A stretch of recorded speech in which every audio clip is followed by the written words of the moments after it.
قاری صاحب، جلال صاحب اب ہمارے ہیوسٹن سے تشریف لائے ہوئے بڑے ہی محترم ساتھی اور دوست حضرت علامہ مختار نعیمی صاحب، ان سے گزارش کرتا ہوں کہ تشریف لائیں اور اپنے خیالات کا اظہار کریں۔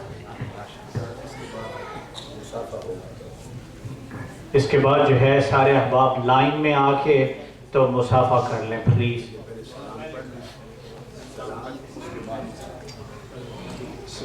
علامہ صاحب کی تقریر کے بعد سلام اور دعا مختصر، اور انشاءاللہ پھر سب ساتھی مصافحہ کر کے تو ٹھیک ہے۔ اعوذ باللہ السمیع العلیم العظیم الحفیظ بوجہ الکریم وسلطانہ القدیم من الرجس الخبیث المخبث الشیطان اللعین الرجیم وکبیرہ ونفخہ ونفثہ وہمزہ۔ بسم اللہ الرحمن الرحیم۔ وَإِن مِّنْ أُمَّةٍ إِلَّا خَلَا فِيهَا نَذِيرٌ صدق اللہ مولانا العلی العظیم وبلغنا رسولہ النبی الکریم ونحن علی ذلک لمن الشاہدین والشاکرین والحمد للہ رب العالمین۔ ان اللہ وملائکتہ یصلون علی النبی یا ایھا الذین آمنوا صلوا علیہ وسلموا تسلیما۔ اللہم صل علی سیدنا محمد وعلی محمد وعلی محمد وصحبہ محمد وبارک وسلم۔ مختصر سی گفتگو ہے، میں کوشش کروں گا کہ 5 منٹ میں سے مجھے حاضری لگوانا میں سننے کے لیے ہیوسٹن سے آیا ہوں، اور یہ کرامت ہے شیخ الاسلام مجدد رواں صدی حضرت علامہ استاذ العلماء ڈاکٹر طاہر القادری صاحب کی کہ مولوی پلے سے پیسے دے کے ٹکٹ لے کے تقریر سننے آیا ہے۔ یہ اگر اب بھی ان کو کوئی ولی کامل اور غوث نہ مانے تو وہ جاہل مطلق انسان ہے۔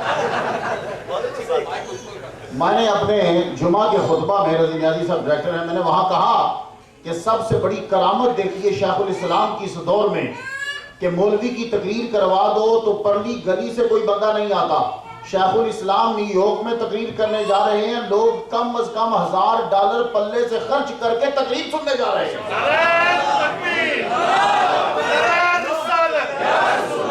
اور سب سے بڑی کرامت یہ ہے 2 بندے پیسے خرچ نہیں کرتے، ایک پولیس والا اور ایک مولوی خرچ کر کے جا رہا ہے۔ اب پولیس والے کی باری ہے۔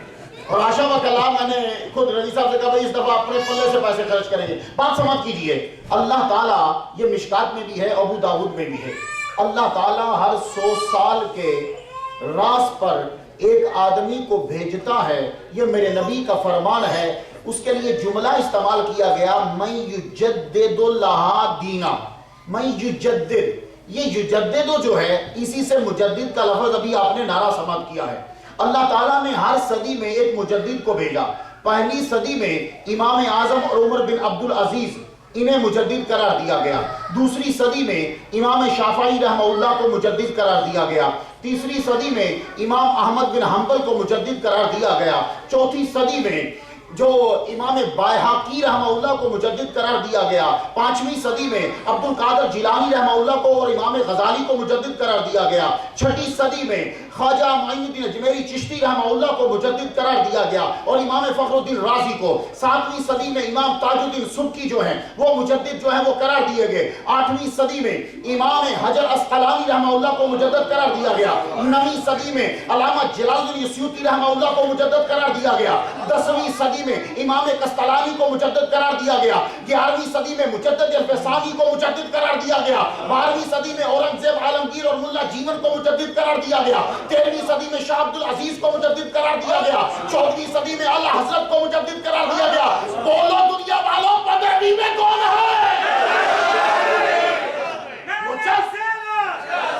مجدد رواں صدی شیخ الاسلام ڈاکٹر طاہر القادری۔ اور یہ صرف میرا اعلان نہیں ہے، اور یہ میرا اعلان نہیں ہے، ان کا بھی اعلان ہے جو میلاد نہیں مناتے۔ اور وہ سٹیج پر کھڑے ہو کے یوں کہہ کے گئے کہ میں ان کو وہ کہتا ہوں جو تم سمجھ گئے ہو، میں ان کو وہ کہتا ہوں جو تم سمجھ گئے ہو۔ بس یہ بات ہمیں ایوانوں تک پہنچانی ہے، لوگوں کے کانوں تک پہنچانی ہے، اور جو انسان ہیں ان انسانوں تک پہنچانی ہے۔ یہ ہے 15ویں صدی کے مجدد۔ اب آپ کہیں گے بھائی دیکھو مسجد میں بیٹھ کے ویسے تو جھوٹ تو ہر جگہ حرام ہے، لیکن مسجد میں اور حرام ہے۔ مجدد جتنے گزرے ہیں ان میں کامن چیز کیا تھی؟ اور میں اپنی بات نہیں کہتا، میں مکتوبات سے ایک حوالہ دینا چاہتا ہوں۔ مجدد الفسانی نے یہ کہا تھا کہ اس دور کے مجدد کی یہ نشانی ہے کہ جب وہ آتا ہے تو نہ کتب کا فیض چلتا ہے، نہ غوث کا چلتا ہے، نہ ابدال کا چلتا ہے، پھر فیض چلتا ہے تو اسی سے چلتا ہے۔ اب میں دلیل دوں، مجدد الفسانی رحمہ اللہ کے دور میں شیخ وجیہ الدین بھی ہیں، شیخ جلال بھی ہیں، شاہ عبدالحق محدث دہلوی بھی ہیں، اور خواجہ باقی باللہ بھی ہیں، لیکن فیض چلا تو مجدد الفسانی سے چلا۔ تو جتنے ولی، جتنے ابدال جو بھی ہیں، اب فیض جو چلے گا خدا تعالیٰ نے اس ہستی سے اس فیض کو چلایا ہے۔ اور اگر فیض دیکھنا ہے تو ان کے شعر کی تشریح جو ہے، اور آج شعر پرفیکٹ بیٹھا نور جلال صاحب کا کہ انڈیا کے بعد دنیا چکرا گئی ہے، انڈیا کے بعد دنیا چکرا گئی ہے۔ اور انڈیا میں خود سن رہا ہوں کہ حضرت جو ہے فرما رہے ہیں، اور کیمرے والے دیکھ، تیرا کیمرہ پہنچتا ہے وہاں تک جہاں تک بندے ہیں۔ وہ بیچ قریب سے ایک بندہ بولا، نہیں تجھے نہیں پوچھ رہا، کرین والے کیمرے سے پوچھ رہا ہو، تو چھوڑ، اس سے پوچھ کہ تیری نظر کیچ کر رہی کہ نہیں۔ اور پھر سنیے، اعلیٰ حضرت سے بڑے لوگ جو ہیں وہ کہتے ہیں کہ جی حضرت اس سے ہٹ گئے، نہیں، 50 لاکھ ایک روایت کے مطابق مجمع ہے، 50 لاکھ کے مجمع کو کھڑا کرا کے اگر کسی نے مصطفیٰ جان رحمت پڑھوایا ہے تو یہ مجدد روا صدی ہے۔ اور یہ میں سن رہا ہوں کہ حضرت کہہ رہے ہیں، پھر ذرا پڑھ جس سہانی گھڑی چمکا تھا۔ یہ حضرت فرما رہے ہیں پھر اسی لئے میں پڑھ۔ اور آخری بات سنو تو اجازت چاہتا ہوں، جب خواجہ معین الدین اجمیری چشتی رحمہ اللہ کے مزار پہ شیخ الاسلام مجدد روا صدی نے حاضری دی ہے، ابھی آپ لوگوں نے سنا ہوگا، دیکھا بھی ہوگا، حضرت جب وہاں گئے تو چراغاں خوب کر دیا گیا۔ ان سائیڈ میں اتنا مجمع تھا کہ ان سائیڈ میں اتنا مجمع صرف عرس میں ہوتا ہے، ان سائیڈ میں اتنا مجمع ہو گیا، بنا بتلائے، ابھی سیکرٹ رکھا گیا۔ تو پوچھا کہ اتنا چراغاں تو عرس میں ہوتا ہے، یہ ساری لائٹ کیوں جلائی گئی؟ تو جو ان کے سب سے بڑے خادم ہیں، وہ اپنے ایک ساتھ خادم لکھتے ہیں، جو سب سے بڑے خادم ہیں، انہوں نے کہا خواجہ صاحب نے مجھے یہ کہا ہے تمام لائٹوں کو جلا دیا جائے، وہ لائٹیں کہ جو میری شادی یعنی عرس پہ چلتی ہیں، کیونکہ میرا دوست طاہر القادری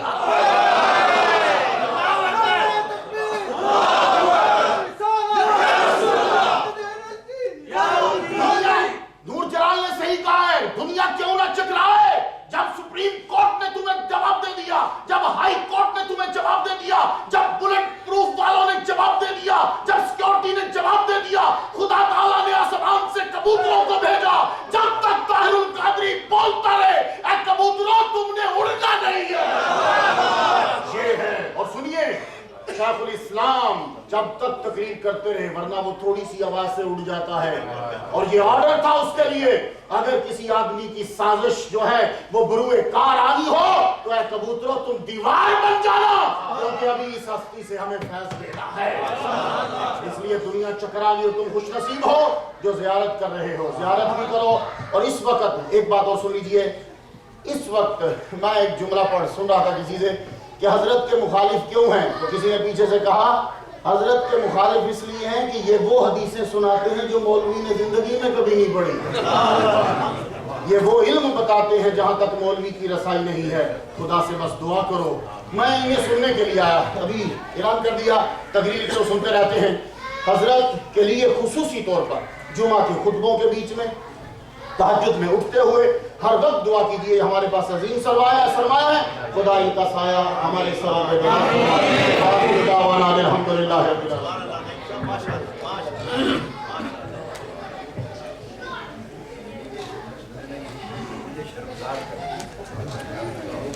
اس کا میں حقدار نہیں چلا۔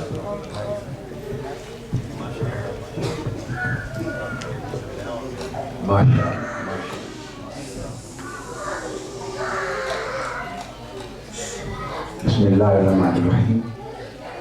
جن بڑے لوگوں کا شاہ صاحب نے ذکر کیا، اصل بڑے وہی تھے، اصل بڑے وہی تھے۔ ہم نے تو ان کے جوڑوں کی خاک کا فیض پایا۔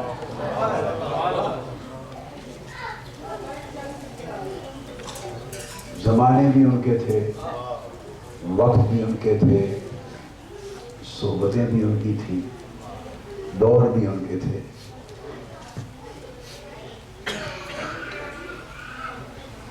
اور دین کی خدمت جو وہ کر گئے، ہم نے کیا کرنا ہے؟ ہمارا شمار تو نہ 3 میں نہ 13 میں، بس یہ کہ ہماری ٹوٹی پھوٹی نوکری اللہ اس کے محبوب کی بارگاہ میں قبول ہو جائے اور وہاں سے ایک مسکراہٹ کی خیرات مل جائے. یہ ہماری پوری عمر کی نوکری کی تنخواہ ہے. مسکراہٹ مل جائے اور پنجابی یا سرائے کی زبان میں آپ یوں سمجھ لیں ایک جملہ سننے کو مل جائے جب وہ چاہیں, جب بھی وہ چاہیں ایک جملہ سننے کو مل جائے, او ساڑھے کتیا تو چنگی رکھوالی کی تھی, کتیا تو ساڑھی چنگی رکھوالی کی تھی. ہم تو مالک کے گھر کی رکھوالی کر رہے ہیں, ایک کوشش کر رہے ہیں کہ ان کا وفادار کتا بن سکے. ایک کوشش ہے کہ آقا کا وفادار کتا صد بن سکے اور ان کے دیے ہوئے دین کی, ان کی ناموس کی, ان کی محبت کی, ان کی غلامی کی نسبت کی, اس کی رکھوالی کر سکیں. اور ڈاکہ زنی کرنے والے, حملے کا سوچنے والے, اس میراث کو لوٹنے والوں سے آقا علیہ السلام کے جو دین کے در و دیوار اور گلی کوچے ہیں اس کو بچا سکیں اور حضور خوش ہو جائیں اور کہہ دیں بھئی یہ چنگا کتا ایسا ہے. ورنہ ہم چنگے کتوں میں بھی شامل ہونے کے قابل نہیں. بڑے بڑے ہو گزرے ان کے, بڑے بڑے ہو گزرے, انہیں کمی نہیں ہے, انہیں بڑے بڑے, وہاں تو شیر بھی کتوں کی طرح نظر آتے ہیں, انہیں کمی نہیں ہے. تو وہ کسی نے یہ کہا تھا کہ تیرے کتیاں دا ڈنڈڑا میں بھی, تیرے کتیاں دا ڈنڈڑا, بھئی میں اتنا ہی جگہ مل جائے جتنی کسی ایک کتے کو ڈنڈا مار دیتے ہیں اور کتا اٹھ کے کام کرنے لگ جاتا ہے, تو تیرے کتیاں دا ڈنڈڑا میں بھی صحیح. ہائے کہ سر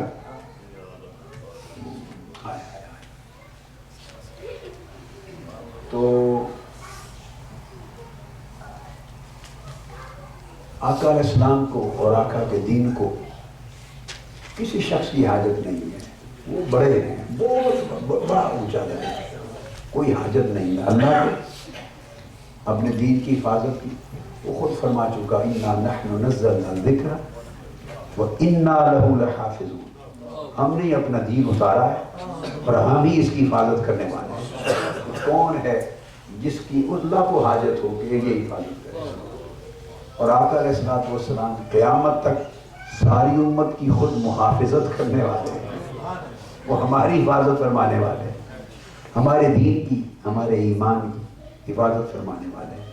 اور حفاظت کا طریقہ ایک ہی ہے, جس کی طرف حضور تک لیں اس کی حفاظت ہو گئی, جدھر سے منہ ہٹا لیں اس کی بربادی ہلاکت, اس کی ہلاکت ہو گئی. صاحب ظاہر ہے کہ پھر طریقہ بڑوں کا یہی ہے کہ جو ان کی جتنی وفاداری سے جو ان کی نوکری کرتا ہے اور کرتا رہے, بس ایک جملہ نصیحت کا, آس نہیں لگاتے. آس لگانے سے بندہ بے صبر ہو جاتا ہے, کہ دیکھتا ہے کہ کب آواز آئے گی, کب دیکھیں گے, کب تکیں گے, میری کوشش کا صلہ کب ملے گا. جب بندے کا دھیان اس کب میں لگ جائے, اس طرف لگ جائے, تو اس کا اخلاص ختم ہو جاتا ہے, اس کی قدر و قیمت ختم ہو جاتی ہے, قدر و قیمت ختم ہو جاتی ہے. وفاداری اس کا نام ہے کہ وہ تکیں یا نہ تکیں, وہ مالک ہیں. تکیں یا نہ تکیں وہ مالک ہیں, ان کی مرضی ہے. اس کی نہ طلب کرنی ہے نہ اس پر دھیان کرنا ہے, صرف ان کی نوکری کرنی ہے. جب چاہیں تک لیں. کبھی ایسا بھی ہوتا ہے کہ وہ آپ کی طلب کو بڑھانے کے لیے نہیں تکتے, جس سے بہت پیار ہوتا ہے وہ چاہتے ہیں کہ اس کا درجہ اور بلند ہو, اس کا درجہ اور بلند ہو. اور درجہ بلند ہونا ہے تڑپنے سے, رونے سے, دھونے سے. تو تک لیا تو نہ رونا رہا, دھونا رہا, نہ تڑپنا رہا. مثال ہو گیا, کبھی فراق میں رکھتے ہیں. اس لیے آقا علیہ السلام نے فرمایا کہ اللہ پاک اپنے سب سے زیادہ محبوب بندوں پر ابتلا نازل کرتا ہے. جو اللہ کو سب سے زیادہ پیارے ہوتے ہیں ان کی آزمائشیں انہیں تکلیفوں میں رکھتا ہے. جو سب سے پیارے زیادہ ہوتے ہیں انہیں تکلیفوں میں رکھتا ہے. اور پھر فرمایا اس لیے سب سے زیادہ تکلیفیں انبیاء کو آئیں کہ انبیاء سب سے پیارے ہیں. انبیاء سب سے پیارے ہیں. تو وہ اس کا طریقہ یہ ہے کہ پس دیوار سنا کرتے ہیں شیون ان کا. پس دیوار سنا کرتے ہیں شیون ان کا. پس دیوار سنا کرتے ہیں شیون ان کا.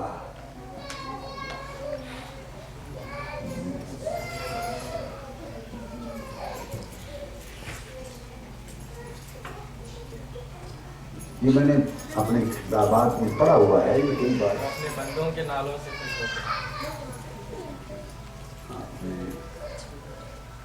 اپنے دیوانوں سے. ہاں پس دیوار سنا کرتے ہیں شیون ان کا. اپنے دیوانوں کے نالوں سے وہ خوش ہوتے ہیں. دیوانوں کے نالوں سے وہ خوش ہوتے ہیں. یہ تقریریں سنتا ہے میری.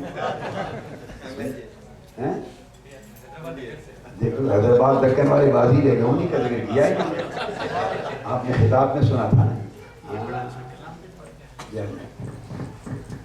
دیوانوں کے نالوں سے وہ خوش ہوتے ہیں. وہ دیکھتے ہیں کہ کتنا روتا تڑپتا اس کے پھر اتنے درجے میں.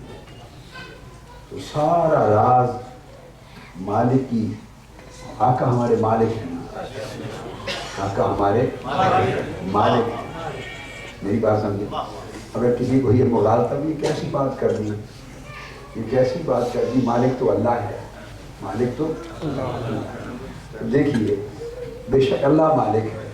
بے شک اللہ ہی مالک ہے اس میں کوئی شک نہیں. لیکن جب محبت کامل ہوتی ہے تو اللہ جس شے کا مالک ہوتا ہے اس کا مالک اپنے محبوب کو بنا دیتا ہے. وہ محبوب کی ملکیت میں دے دیتا ہے. تو ملکیت میں مالک اور محبوب میں فرق نہیں رہتا. وہ کہتا ہے کہ جس شے کا میں مالک ہوں تو اسی شے کا مالک و مختار ہے. تو اسی شے کا مالک ہوں. اس لیے اگر ہم نے کہا کہ ہمارے مالک حضور ہیں تو اس کا معنی یہی ہے کہ ہمارا مالک اللہ ہے.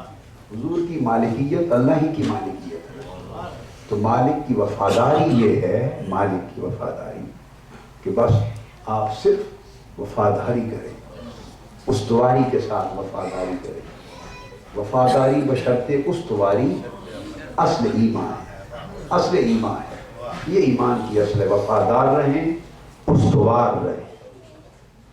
اور پھر آقا علیہ السلام جس عمل سے جس طرز زندگی سے جس کام کے کرنے سے جس کام کے چھوڑ دینے سے جس کام کے کرنے سے اور جس کام کے چھوڑ دینے سے خوش ہوتے ہیں وہی کرنا چاہیے. عاشقوں کا شیوا یہ ہے. عاشقوں کا اس بات پہ دھیان رہے کہ محبوب کس کام سے خوش ہوتے ہیں اور کس کام سے ناراض ہوتے ہیں. تو جو سچا عاشق ہے وہ محبوب کی ناراضگی برداشت نہیں کرتا. اگر رات کے اٹھنے سے خوش ہوتے ہیں تو پھر عاشق کا کام ہے رات کو اٹھا کے رہے. عاشق کا کام ہے رات کو اٹھا کے رہے. اگر دین میں عبادات میں معاملات میں غفلت اور کوتاہی سے ناخوش اور ناراض ہوتے ہیں تو عاشق کا کام ہے محبوب کی ناراضگی برداشت نہ کرے. محبوب چاہتے ہیں کہ میری امت میں کسی کا دل نہ دکھے تو پھر فرض ہے عاشق کا کہ کسی کا دل نہ دکھائے. محبوب چاہتے ہیں کہ ہر وقت بندہ طہارت سے رہے بغیر طہارت کے نہ نماز گزارے. تو عاشق کا کام ہے کہ ہر وقت طہارت سے رہے. بچے پتھر مارتے تھے حضرت اویس قرنی کو اور وہ کھڑے ہو کے روک رہے تھے. وہ کھڑے ہو کے کہ مجھے بڑے پتھر نہ مارو چھوٹے چھوٹے مار لو. چھوٹے چھوٹے مار لو. ایک جوان آگے بڑھا اور اس نے پوچھا کہ بس عشق کا حوصلہ ہار گیا. تمہارا عشق اپنا حوصلہ یہی عشق تھا ویسے کرنی تمہارا یہی عشق تھا اور عشق کا حوصلہ یہی تھا کہ کہتے ہو بڑے پتھر نہ مارو چھوٹے مارو. تو کہنے لگے نہیں بات یہ نہیں پتھر جی بھر کے مارو بڑوں سے اس لیے روکتا ہوں کہ بڑے پتھروں سے میرا خون نکلے گا اور خون نکلنے سے میرا وضو ٹوٹ جائے گا. میں چاہتا ہوں تمہارا کام بھی چلتا رہے, میرا کام بھی چلتا رہے. ایک کی جگہ 10 پتھر مار لو چھوٹے, جن سے تکلیف ہو, خون نہ بہے, تاکہ وضو نہ ٹوٹے. میں محبوب کی یاد بے وضو ہو کے نہیں کر سکتا, بے وضو ہو کے نہیں کر سکتا. تو تم پتھر مارتے رہو اور میں اپنے مستی میں محبوب کی یاد میں مگن رہوں, دونوں کا کام چلے. اور حضرت ذوالنون مصری کے بھائی حضرت رضی اللہ عنہ کے بھائی حضرت عبد الہادی آخری بات کرتے. There was no speech. I'm not delivering any speech. Just they said before, shaking the hand with people, just say a few words. وہ فرماتے ہیں کہ مجھ کو ساتھ لیا حضرت ذوالنون مصری نے, فرمایا آؤ چلتے سفر کریں. چل پڑے. راستے میں دیکھا کہ چھوٹے چھوٹے بچے کسی کو پتھر مار رہے. حضرت ذوالنون مصری نے دیکھا کہ بچے کسی کو پتھر مار رہے.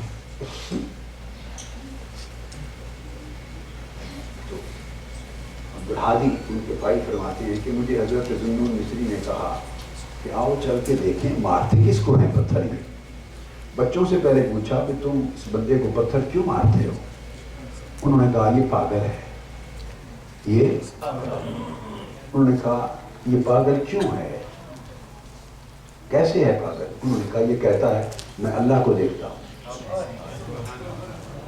یہ کہتا ہے میں اللہ کو دیکھتا ہوں. تو پاگل ہی ہوا نا. تو ذوالنون مصری رضی اللہ تعالیٰ نے اپنے بھائی کا اس طرح بازو دبایا, دبا کے کہا کہ آؤ بندہ دیکھنے والا ہے.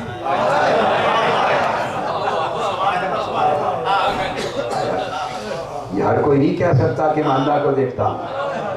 یہ ہر کوئی, میں اس کو دیکھتا ہوں, آؤ دیکھیں بندہ دیکھنے والا. تو مجھے لے گئے. ہم آگے گئے تو فیضا ہو شاب. آگے گئے تو کہتے خوبصورت جوان تھا, شاب منوسی. جب آگے گئے تو دیکھا خوبصورت چہرے والا جوان تھا, جوان تھا. ہم نے اس کے قریب ہو گئے تو پوچھا یہ آپ کو مجنوں کہتے ہیں, پاگل کہتے ہیں, پتھر مارتے ہیں, آپ نے کیا کہا ہے جو آپ کو پاگل کہتے ہیں؟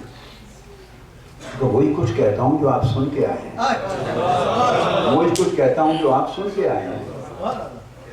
وہ تو کہتے ہیں کہ تم کہتے ہو کہ اللہ کو دیکھتا ہوں, تو اس پر کیا کہتے ہو؟ وہ جوان مسکرا پڑا, وہ جوان مسکرا پڑا. اس نے کہا جس کے دل کو, اگر عاشق کے دل کو وہ آنکھ دے دے تو اس سے اوجھل کب ہوتا ہے؟ ان کا خیال ہوگا کہ کبھی کبھی دیکھتا ہوں تو میری آنکھوں سے اوجھل ہی نہیں ہوتا. ان کا خیال ہوگا کہ کبھی کبھی دیکھتا ہوں, لیکن میرا حال یہ ہے کہ میری تو آنکھوں سے اوجھل ہی نہیں ہوتا. اس لیے کہ جب عاشق کے دل کو آنکھ مل جاتی ہے تو پھر وہ پردہ اٹھا دیتا ہے. تو سر کی آنکھ سے نہیں دیکھتا, دل کی آنکھ سے. عاشق کے دل کو آنکھ ملتی ہے تو پردہ اٹھا دیتا ہے, پھر ہر وقت دیکھتا ہے, ہر وقت دیکھتا ہے. جب یہ جملہ بولا تو حضرت ذوالنون مصری کی چیخ نکل گئی رضی اللہ تعالیٰ عنہ, چیخ نکل گئی. انہوں نے پوچھا حل انت مجنون, ارے جوان تو پاگل ہے, تو پاگل ہے, تو پاگل. دنگ رہ گئے. پھر اس سے پوچھا کہ ایک بات بتا, اس کے ساتھ, محبوب کے ساتھ تیرے تعلق کی نوعیت کیسی ہے؟ اب یہ بتا دے اس کے ساتھ تعلق کی نوعیت کیسی ہے, اس کے ساتھ تعلق کی ذرا نوعیت تو بتا دے, کیسی نوعیت ہے؟ تو اس جوان نے جواب دیا, ذوالنون مصری رضی اللہ تعالیٰ نے, تعلق کی نوعیت اتنی ہے تو میں منذ عرفتہ ما جفوت, ما جفوتہ منذ عرفتہ. پوچھا, فرمایا تعلق اتنا ہے جب سے اس سے جان پہچان ہوئی ہے اس سے بے وفائی نہیں کی. جب سے اب سن لیں ہم دعوے کچھ اور کرتے ہیں، عمل کچھ اور کرتے ہیں، دعوے اور نعرے کچھ اور لگاتے ہیں، عمل وہاں نعروں کو نہیں سنا جائے گا، نعروں کا ناپ تول نہیں ہوگا، باتوں کا ناپ تول نہیں ہوگا، وہاں دلوں کا حال دیکھا جائے گا اور زندگی کا حال دیکھا جائے گا کہ بندہ جو کہتا تھا اس میں کھرا کتنا تھا۔ تو کہا ما جفوتہ منذ عرفت، جس دن سے اس کو پہچان لیا ہے اس دن سے اس سے جفا نہیں کی، بے وفائی نہیں کی۔ تو فرمانے لگے ایک آخری سوال کا ایک جواب دیتے، کب سے اس کو پہچانا ہے؟ کہا جس دن سے پہچانا ہے پھر بے وفائی نہیں کی۔ تو ایک بتا دے پہچانا کب سے ہے؟ فرمانے لگے جب سے اس نے میرا نام پاگلوں میں لکھ دیا۔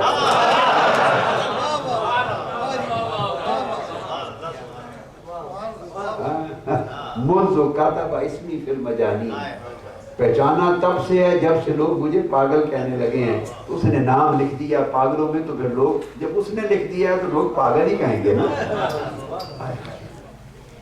پاگل ہی کہیں گے نا لوگ۔ یہی ذوالنون مصری رضی اللہ عنہ فرماتے ہیں میں صحرا میں جا رہا ہوں، کیا؟ تو ایک عورت ملی، عارفہ، عارفہ تو بعد میں کہیں گے، ایک عورت اللہ والی جا رہی ہے، تو میں قریب ہوا، اس کے چہرے پر معرفت کے آثار نظر آئے، دل نے کہا اللہ والی ہے، اہل اللہ ہے۔ قریب ہوا تو میں نے پوچھا بی بی کہاں سے آئی ہو؟ کیا؟ کہنے کی من اللہ۔ من این انت، کہاں سے آئی ہو؟ کہا من اللہ، اللہ سے آئی ہو۔ پوچھا کہاں جا رہی ہو؟ اس نے کہا الی اللہ، اللہ کی طرف جا رہی ہوں۔ زاد سفر، سہارا کیا ہے سفر میں؟ باللہ، کچھ دینا چاہا، سفر کے لیے رکھیں، کچھ دینا چاہا، تو اس نے، انہوں نے لے کر پھینک دیا، لے کر پھینک دیا۔ فرمایا یہ پیسہ ٹکا زاد سفر ان کا سہارا ہوتا ہے جن کا وہ سہارا نہیں ہوتا، یہ چیزیں ان کا سہارا بنتی ہیں جن کے ساتھ وہ نہیں ہوتا، اور جن کے ساتھ وہ خود ہو لے انہیں کیا ضرورت ہے۔ تو پوچھا وہ کہاں اٹھے، کہاں اٹھے؟ تو بعد میں پوچھا کہ جاتے ہوئے بیوی آخری سوال نام تو بتا دیں، آپ کو کہتے کیا؟ کہتے رابعہ بس نہیں۔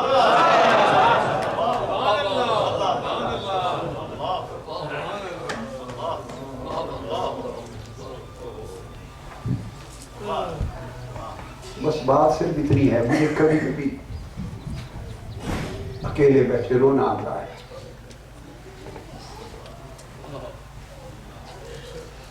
کبھی کبھی رونا آتا ہے، اور یہ خیال آتا ہے کہ سنگتیں وہ تھی جو بچھڑ گئی، زمانے وہی تھے، لوگ بھی وہی تھے، وہی سنگتیں تھیں، وہی لوگ تھے، وہی وقت تھے جو گزر گئے۔ ہم تو بیکار وقت میں بیکار لوگ دھکے کھاتے پھرتے، ہم تو دھکے کھاتے پھرتے۔ اب آج نہ کوئی اس سودے کو لینے والا، نہ کوئی یہ سودا بیچنے والا، نہ یہ بولی بولنے والا، نہ کوئی بولی سمجھنے والا۔ پھر کبھی خیال آتا ہے اپنے آپ کو حوصلہ دینے کے لیے کہ شاید ہم اس زمانے میں آ جاتے تو ہمارا حال دیکھ کر ممکن ہے وہ مجلس میں بیٹھنے ہی نہ دیکھ کے دھکا دے کے نکال دیتے کہ تو ہماری مجلس میں بیٹھنے کے قابل نہیں۔ اس وقت میں آ جاتے تو خدا جانے کیا ہوتا۔ اور اب دیکھیں کتنا پردہ ہے، دھوکہ ہے کہ ہمارے جیسوں کی بھی لوگ عزت کرتے، زمانہ کتنا نیچے چلا ہے، ہمارے جیسوں سے بھی لوگ پیار کرتے ہیں، شاید ان کا حال سرکان دنیا سے بھی بدتر. اس لیے بس اپنے اعمال کو، اپنے اخلاق کو، اپنے احوال کو سنواریں. اور انسان کی زندگی کا بھروسہ نہیں ہے، کیا خبر کس وقت کس کو بلاوا آ جائے، کیا خبر کس کو بلاوا آ جائے. جو لمحہ میسر ہے وہی ہمارا، جو لمحہ اس وقت میسر ہے وہی ہمارا ہے بس. اس لیے کہ جو گزر گیا وہ تو گزر گیا، اور جو آگے ہے وہ ہمارے قبضے میں نہیں، معلوم نہیں آئے یا نہ آئے. لہذا اپنے آپ کو بدلنے میں انتظار نہیں کرنا چاہیے، اسی لمحے میں بدل دیا جائے، تاکہ کم سے کم جب آگے وقت آئے تو ہماری شمار اچھی قطار میں ہو سکے، شمار اچھی قطار میں. اللہ پاک ہمارے یہاں رحمت کرے. آپ کو مبارکباد دینے آیا تھا، آپ تمام والنٹیئرز نے جو یہ میلاد مصطفیٰ کانفرنس اور پیس فار ہیومینٹی کانفرنس کے لیے جتنی تگودو کی، جتنی ایفرٹس کی، اور حالانکہ کوئی بہت بڑی منظم تنظیم نہیں تھی، کوئی تنظیمی نیٹ ورک نہیں تھا. کل رات میں جتنے احباب لندن سے آئے ہیں، یہ علامہ افضل سعیدی ہیں، یہ منہاج القرآن انٹرنیشنل UK کے نیشنل ایگزیکٹو کے پریزیڈنٹ ہیں، NEC کے صدر ہیں. داؤد مشہدی بیٹھے ہیں ادھر، یہ تو خیر ہماری منہاج القرآن ویلفیئر فاؤنڈیشن کے گلوبل انٹرنیشنل ہیڈ ہیں، اس کے انچارج ہیں.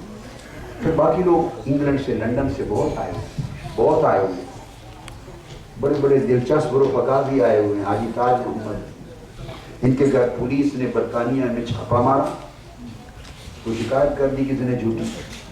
یہ مجھے بتایا اس طرح کسی نے، اس کو آپ نے بتایا ہوگا، شاید بصیر نے، یہ پتہ نہیں کس کو آپ نے بتایا ہے. کینیڈا میں ظفر کو شکایت کر دی تو برطانیہ کی پولیس، ان لینڈ سیکیورٹی وغیرہ اور ایجنسیوں نے چھاپا مار دی. اب ان کو کوئی پتہ نہیں کہ جب آپ کے آدمی چھاپا مار دیا تو وہ میرے فوٹو لگے ہوئے تھے، میرے ساتھ فوٹو بنوائے ہوئے تھے، جو نیچے میرے ساتھ وہ دے دیا کہ میں تو ان کے ساتھ ہوں.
یہ جو ترکی کی ایک بہت بڑی روحانی تحریک ہے، بیٹے کیا نام ہے اس کا، شہید الحرم،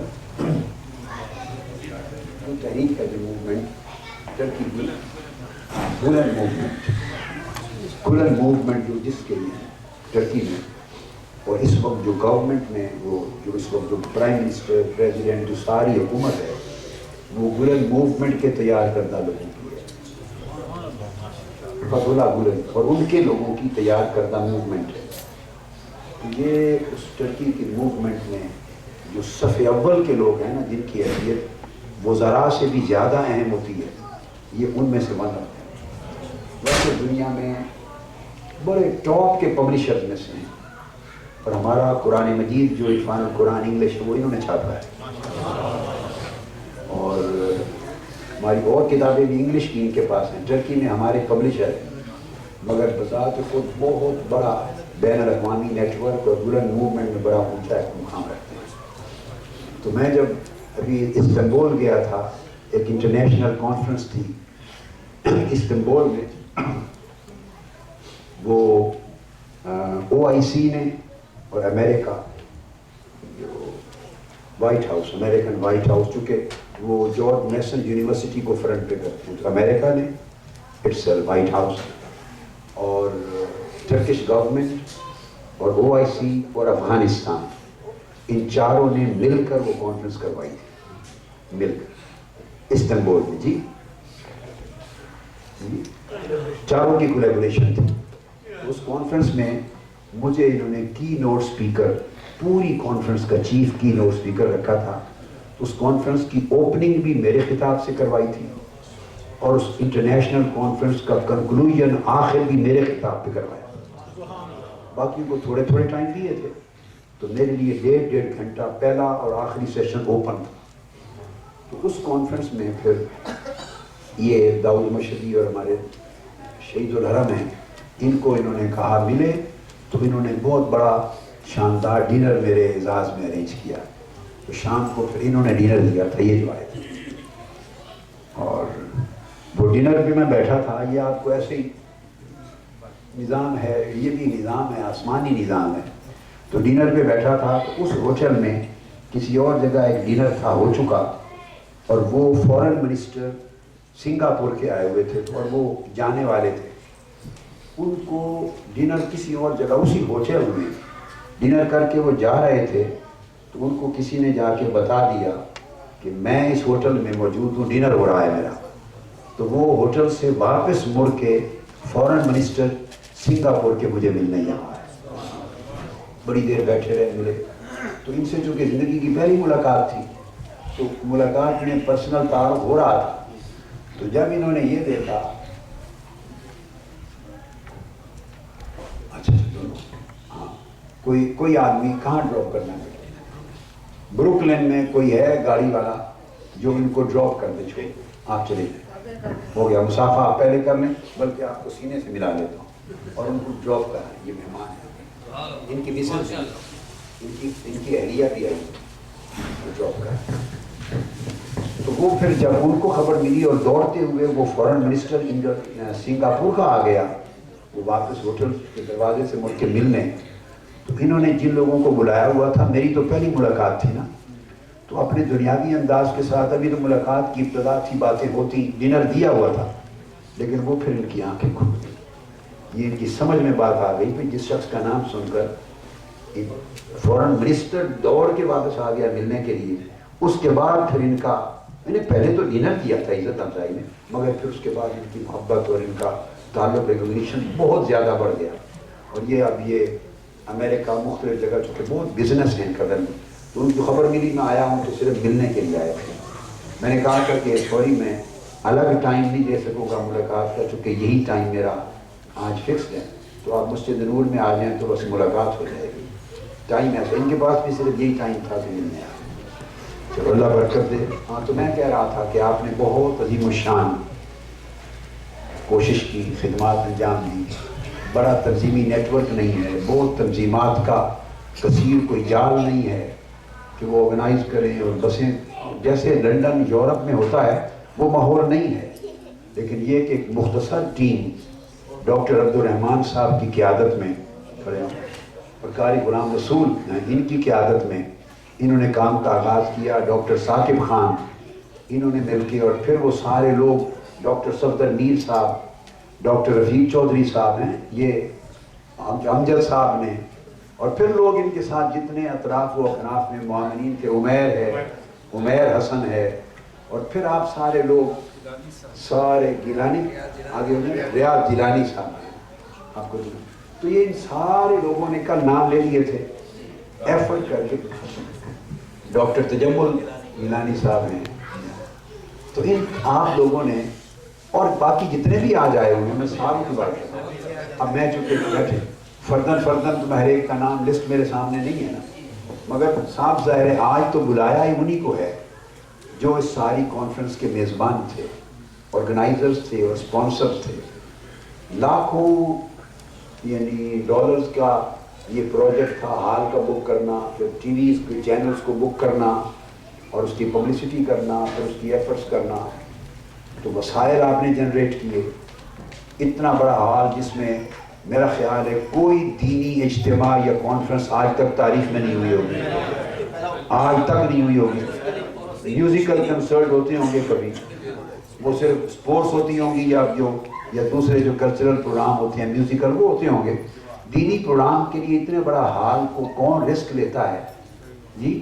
تو اتنا عظیم الشان پروگرام ہوا، ظاہراً بے سر و سامانی کے عالم میں، تنظیمی نیٹ ورک کے فقدان میں چند انڈیویجول جو آپ لوگ بیٹھے ہیں ان کے دست و بازو بن کے آپ کی ایفرٹس اور آپ کی تگ و دو، شبانہ روز محنت، پھر آپ نے وسائل جنریٹ کیے، اپنی جیبوں سے قربانی دی، وقت نکالا اور ہر ممکن ایفرٹ کی، اور الحمدللہ تعالیٰ آپ نے دیکھا کہ اس عقیدے کے فروغ میں حضور کے عشق اور محبت کا نام لینے والوں کا امریکہ کی تاریخ کا سب سے بڑا اجتماع تھا. اس بات میں تو شک نہیں ہے قاری صاحب، ہمیں ہیں قاری صاحب، امریکہ کی تاریخ میں ایسا اہل سنت کا.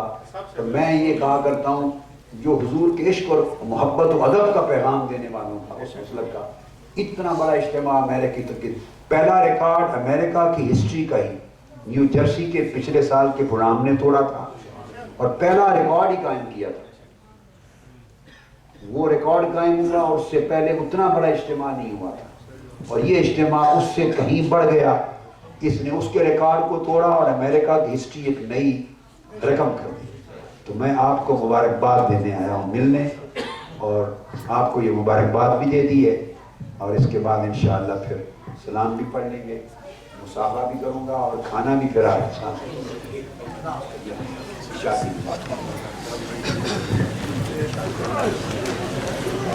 سلام اور دعا سجاد پڑھ.